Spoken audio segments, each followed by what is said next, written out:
कार्यक्रम में समारोह में उपस्थित उत्तर प्रदेश के पर्यटन और संस्कृति मंत्री श्री जयवीर सिंह जी, प्रदेश के समाज कल्याण विभाग के मंत्री श्री असीम अरुण जी, उत्तर प्रदेश अनुसूचित जाति एवं जनजाति आयोग के अध्यक्ष श्री बैजनाथ रावत जी, उपाध्यक्ष श्री बेचन राम जी, उपाध्यक्ष अनुसूचित जाति वित्त एवं विकास निगम श्री विश्वनाथ जी, विधान परिषद सदस्य और भारतीय जनता पार्टी के प्रदेश के महामंत्री श्री सुभाष यदुवंश जी, अपर मुख्य सचिव समाज कल्याण एल वेंकटेश्वर लू जी, आज के इस कार्यक्रम में उपस्थित देश के 22 राज्यों से आए हुए सभी जनजातीय समुदाय से जुड़े हुए हमारे कलाकार और जनजाति भागीदारी उत्सव में भागीदार बन रहे सभी प्रतिभागीगण, उपस्थित सभी बहनों और भाइयों,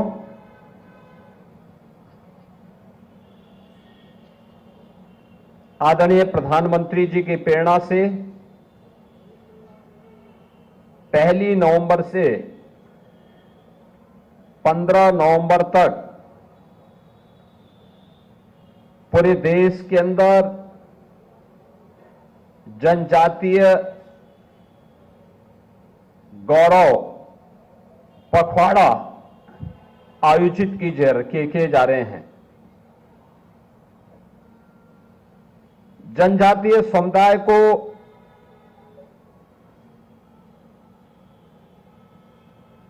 अपनी परंपरा, अपनी संस्कृति और अपनी विरासत पर गौरव की अनुभूति हो सके, उन्हें समाज और राष्ट्र की मुख्य धारा के साथ ही उन्हें सम्मान के साथ आगे बढ़ने के लिए एक बेहतर प्लेटफॉर्म उपलब्ध किया जा सके, इस दृष्टि से जनजातीय गौरव पखवाड़ा के क्रम में आज जनजाति भागीदारी उत्सव का आयोजन प्रदेश की राजधानी लखनऊ में किया जा रहा है। ये जो उत्सव है, जिसमें देश भर के 22 राज्यों से आए हुए जनजातीय समुदाय के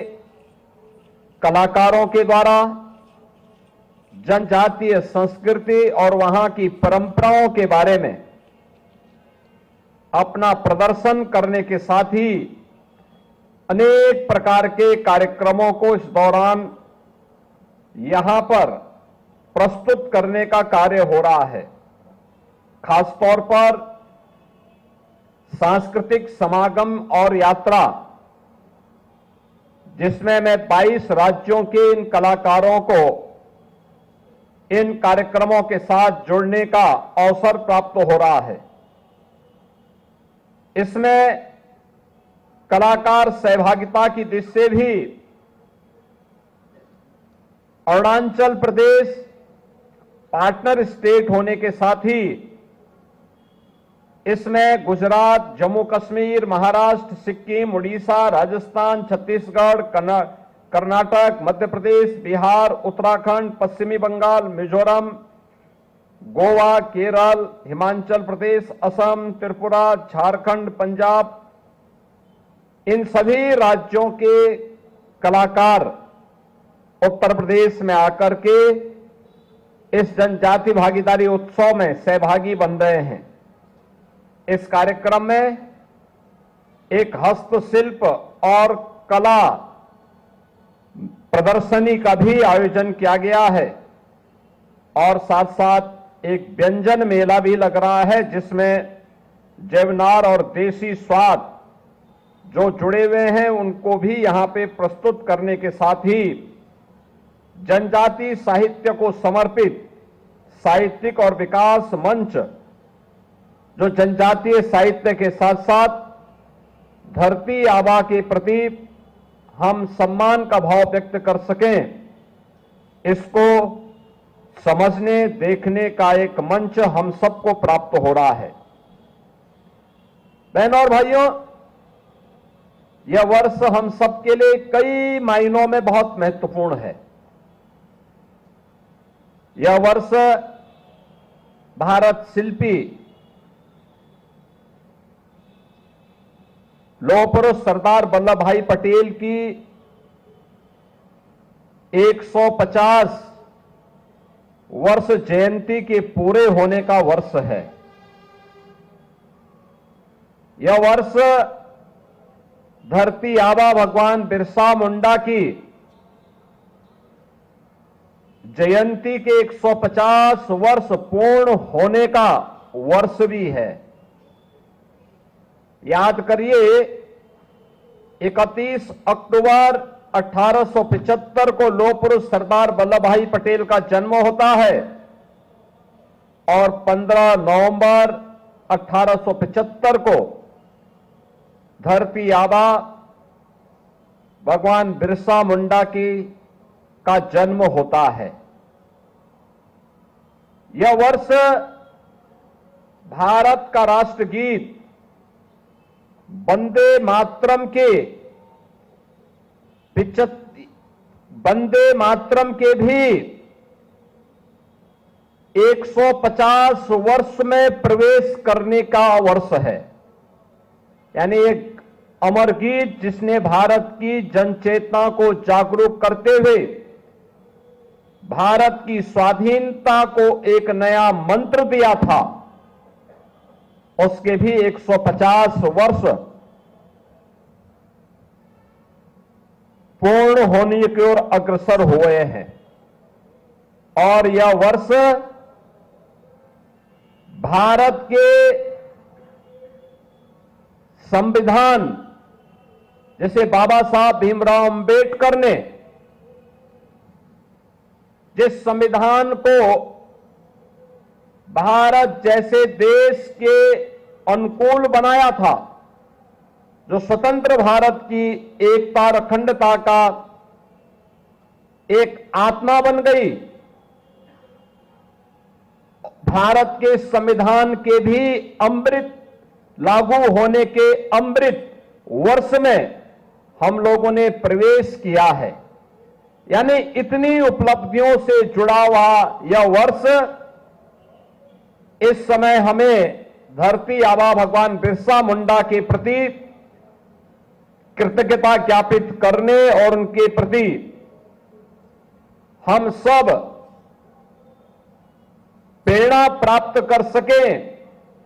इस दिशा से यह वर्ष आयोजित करने का सौभाग्य प्राप्त हो रहा है। बहनों और भाइयों, आप सब जानते हैं, जैसे कि यहां समाज कल्याण मंत्री भी बता रहे थे कि धरती आबा बिरसा मुंडा भारत के स्वाधीनता के पक्षधर थे। इसके लिए उन्होंने अभियान चलाया। तत्कालीन ब्रिटिश गवर्नमेंट ने उन्हें गिरफ्तार किया और मात्र 25 वर्ष की उम्र में उन्होंने रांची के जेल में अंतिम सांस ली। उन्होंने उस समय जनजातीय समुदाय को एक ही नारा दिया था और वह नारा था, अपना देश अपना राज। यानी देश हमारा है तो राज भी हमारा होना चाहिए, विदेशी हुकूमत भारत के अंदर राज न करे। और यह हमारा सौभाग्य है कि 15 नवंबर की तिथि को जनजातीय दिवस के रूप में पूरा भारत आयोजित कर सके, इसकी प्रेरणा प्रधानमंत्री मोदी जी ने पूरे देशवासियों को दिया और आज उसी का परिणाम है कि हम एक पूरे पखवाड़े को 1 नवंबर से लेकर के 15 नवंबर तक जनजातीय गौरव पखवाड़ा के रूप में आयोजित कर रहे हैं, जिसमें इन 15 दिनों में जनजातीय समुदाय को विभिन्न प्रकार की योजनाओं के साथ जोड़ने और इन 15 दिनों में उनकी जो परंपरा और संस्कृति है, विभिन्न प्रकार के कार्यक्रमों के माध्यम से उसे अलग अलग स्थानों पर भी उसका प्रस्तुतिकरण देखने का अवसर हम सबको प्राप्त हो रहा है। बहनों और भाइयों, उत्तर प्रदेश देश की आबादी का एक सबसे बड़ा प्रदेश है। जनजातीय समुदाय की आबादी उत्तर प्रदेश में यद्यपि कम है, कुल आबादी की तुलना में आप देखेंगे तो काफी कम है, लेकिन मुझे अब देख करके प्रसन्नता होती है। पहले हम सरकारी नौकरी के विज्ञापन निकालते थे तो सरकारी नौकरी के विज्ञापन में अनुसूचित जाति की सीटें पूरी नहीं भरी जाती थी। अभी हाल ही में हम लोगों ने 60,244 पुलिस की भर्ती की और पुलिस की भर्ती में मैं देख रहा था कि जितनी भी सीटें अनुसूचित जनजाति के लिए आरक्षित थी, वे सभी सीटें अनुसूचित जाति के ही युवाओं ने उसको पूरा भरा है, कोई सीट खाली नहीं थी। यानी ये चीजें दिखती हैं कि उनकी शिक्षा का स्तर बढ़ा है, उनकी भागीदारी बढ़ी है, शासन की योजनाओं में उनको जो पहले वहां तक लाभ नहीं पहुंच पाता था, आज उनकी भागीदारी बढ़ाने का प्रयास हुआ है। और इसीलिए हमारी सरकार ने तय किया कि जितनी भी जनजातियां उत्तर प्रदेश के अंदर हैं, उन सभी जनजातियों को उनका अधिकार प्राप्त हो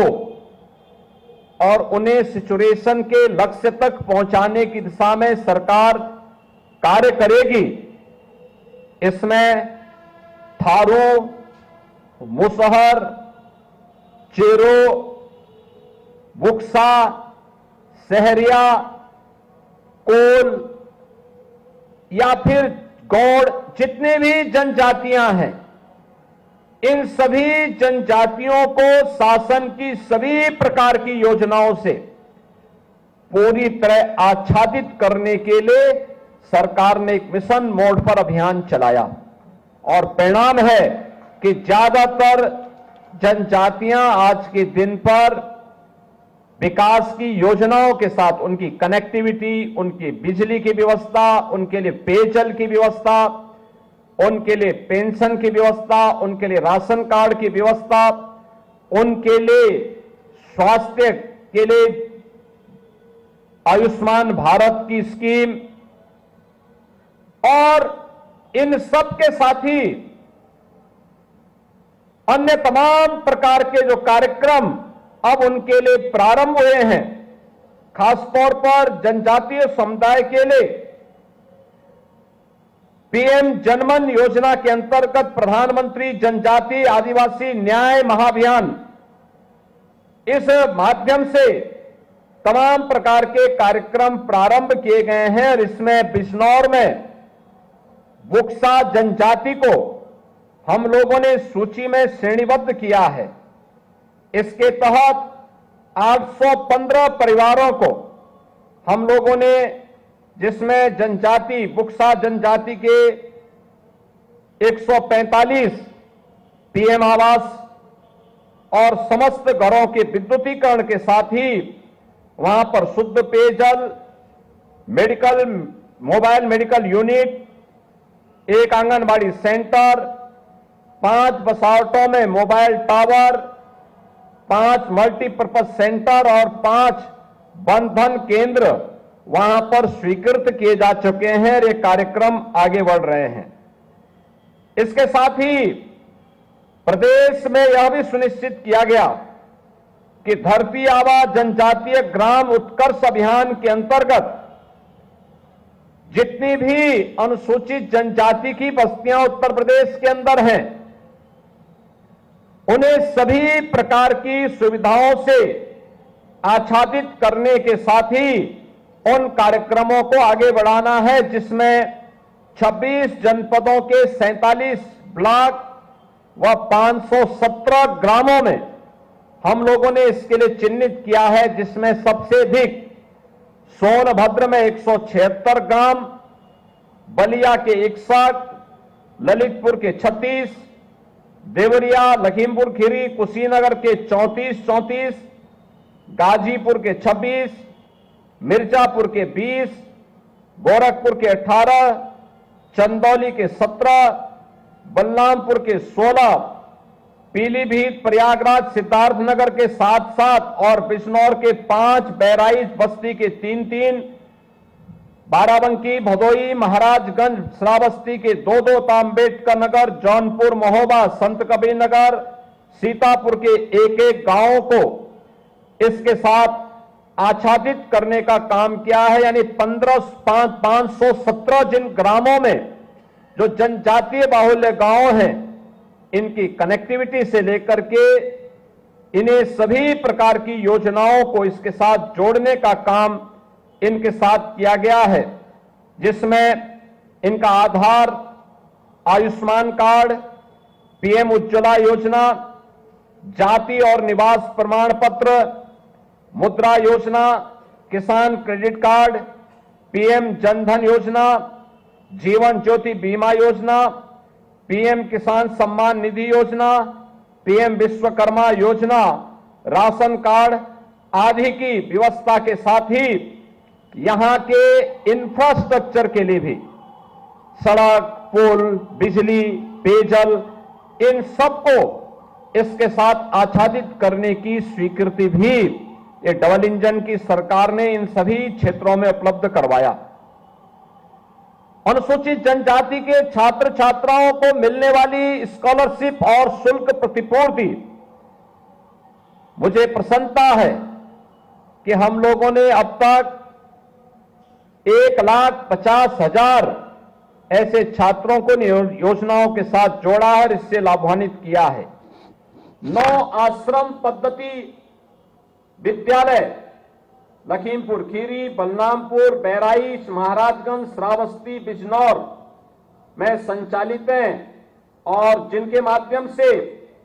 हम लोग 2026 बच्चों को, जनजातीय छात्र छात्राओं को वहां पे अत्याधुनिक शिक्षा उपलब्ध करवा रहे हैं। जनजातीय छात्रों के लिए निःशुल्क छात्रावास की दृष्टि से भी 2 छात्रावासों का संचालन है। 8 छात्रावास,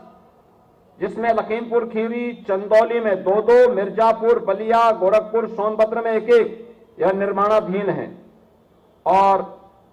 जनजातीय छात्रों हेतु लखीमपुर खीरी, बहराइच और सोनभद्र में एकलव्य मॉडल आवासीय विद्यालय, ललितपुर में एक एकलव्य मॉडल आवासीय विद्यालय, यह निर्माणाधीन है। बाकी 3 संचालित हैं, इन्हें सफलतापूर्वक आगे बढ़ाने का कार्य किया जा रहा है। और इसके साथ ही 6, 9 और 11 की छात्राओं जो आवासीय विद्यालय में अध्ययनरत नहीं है, को यूनिफॉर्म साइकिल योजना से भी लाभान्वित करने के साथ ही प्रदेश सरकार ने वनाधिकार अधिनियम के अंतर्गत प्रदेश के 13 जनपदों में हमने इसे लागू किया है। और इसके अंतर्गत मुझे प्रसन्नता है कि 23,430 से अधिक ऐसे अनुसूचित जनजाति के लोगों के लिए जो वनों में निवास करते हैं, उन्हें वहां पर भू अधिकार पत्र देकर के जो उनके दावे थे, उन्हें राजस्व के रिकॉर्ड में भी उन्हें दर्ज करके उसका मालिकाना अधिकार उन्हें उपलब्ध करवाने का काम भी इन सभी 13 जनपदों में उन्हें उपलब्ध करवाया गया है। यानी डबल इंजन की सरकार जनजातीय गौरव की पुनर्स्थापना के साथ ही जनजातीय समाज के द्वारा लगातार जो मांग की जा रही थी उनके प्रति तो अपनी संवेदना और सद्भावना व्यक्त ही की गई है, लेकिन साथ साथ उनके संरक्षण के लिए, उनकी सुरक्षा के लिए, उनकी विरासत के संरक्षण के लिए हर प्रकार का सपोर्ट, समर्थन और सहयोग ये डबल इंजन की सरकार उन्हें कर रही है। आज यह भागीदारी उत्सव का कार्यक्रम यहां पर प्रारंभ हुआ है और मुझे प्रसन्नता है कि देश भर के जनजातीय समुदाय से जुड़े हुए कलाकार इस अवसर पर आए हैं और इस अवसर पर अलग अलग प्रदर्शनी के माध्यम से जनजातीय समुदाय के द्वारा विभिन्न प्रकार की कलाकृतियों को, विभिन्न प्रकार के अपने उत्कृष्ट जो उन्होंने प्रदर्शनी यहां पे लगाई है और व्यंजनों को भी हमें देखने, जानने का अवसर प्राप्त हो रहा है। मैं आज के इस अवसर पर इस पूरे अभियान के प्रति यहां पर आयोजकों को हृदय से बधाई देता हूं और विश्वास व्यक्त करता हूं कि 15 नवंबर को जब हम सभी लोग धरती आबा भगवान बिरसा मुंडा की 150 वर्ष जयंती के पूरे कर रहे होंगे, वह अवसर हर जनजातीय समुदाय के साथ साथ हर भारतवासी के लिए गौरव का क्षण होना चाहिए। इस विश्वास के साथ आज के इस अवसर पर मैं एक बार फिर से आगत सभी कलाकारों को,